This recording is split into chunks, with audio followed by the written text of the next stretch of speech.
Hello everyone, in this video I'm going to show you how to use CapCut to create a video easily for sharing or just for fun. Anyway, I think CapCut is one of the best app because we can do everything while editing videos in one app.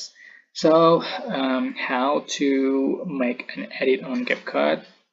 Just open up to you downloaded apps and then you can click import to add some videos, photos or audios, and just drag here to make a clip, and you can check out the preview panel and then timeline toolbar picture here. You can split the clip by this icon, delete the clip, and freeze the clip, reverse, mirror, rotate, and you can also add an audio, text, sticker, effect, transition, and many more you can getting from CapCut.